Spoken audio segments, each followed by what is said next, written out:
welcome to News at Noon. I'm Aftab Borkab. A 17-year-old Farmington Central High School senior has been shot dead in West Bloomfield. Police have arrested his 74-year-old grandmother and she's expected to face charges. Tim Diamond from the West Bloomfield Police Department spoke with the Oakland Press and explained the situation. Officers responded, and when they got there, they found the 17-year-old who had been shot multiple times. And also in the home was a 74-year-old woman, and she was immediately taken into custody. The paramedics also responded and took the 17-year-old to Botsford Hospital, where he was pronounced deceased shortly after 6 p.m.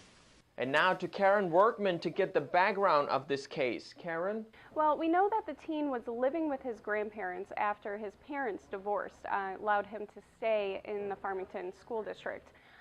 And there was, in fact, a disturbance call back in March to that residence. Details on what that disturbance was about, though, have not been released. We also know that the gun was recently purchased.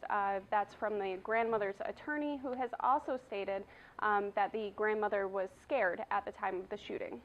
And what's next, Karen? Well, charges are expected to be filed today in this case, and at that point, the grandmother's identity should be released. Up until this point, the only information police have given us is that she is a 74-year-old West Bloomfield woman.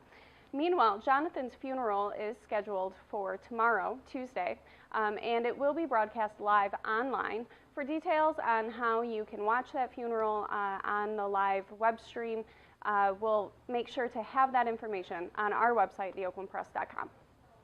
Officials at the Oakland County Sheriff's Department are proud of their deputies for controlling a chaotic situation in a courtroom.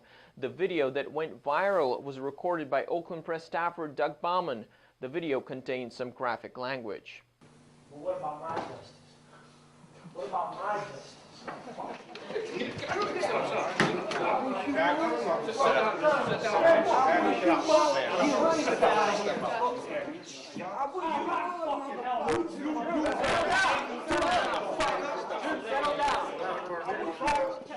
Murdered my son!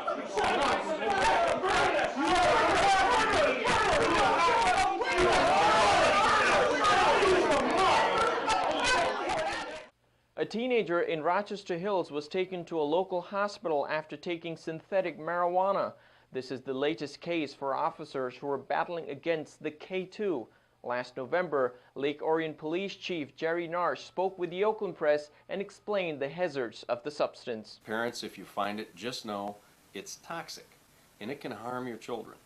And if you have friends that would try to encourage you that they think it's legal and it's a synthetic fake marijuana and an easy way to get high, it's not technically legal. Employees of Ford Motor Company don't just make good cars. A large group of them came out in force to help beautify the grounds of a local nonprofit in Ann Arbor. Chris Nelson from Heritage.com has this report.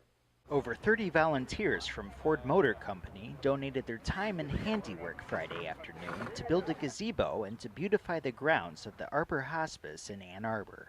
Project manager Jeff Miller explained how the efforts became possible. We've got a team of folks out here from Ford Motor Company. These are all global manufacturing IT employees, and Ford Motor Company has provided a grant to the Arbor Hospice to build a gazebo. We've got roughly 35 employees out here that are working on anything from the gazebo to some of the grounds work. This is our 7th or 8th year that we've been out here. We typically try to get the same group of folks, not necessarily the same people, but a good group of folks out here every year to do projects to help them out.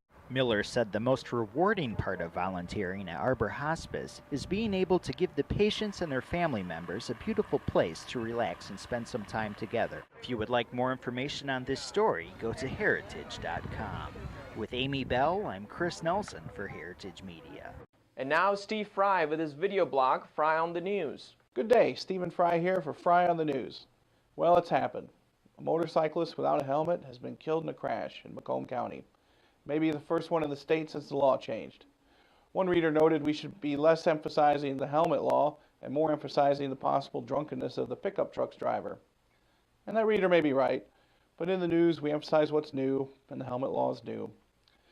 But several months from now, When the accused drunken driver goes to court with a 15-year felony, and the defense attorney argues that perhaps the helmet would have saved the life, it'll just take one of the 12 jurors to make this law very interesting. Thank you. Tomorrow we'll tell you the story of a local child prodigy. This 9-year-old boy leaves everyone speechless.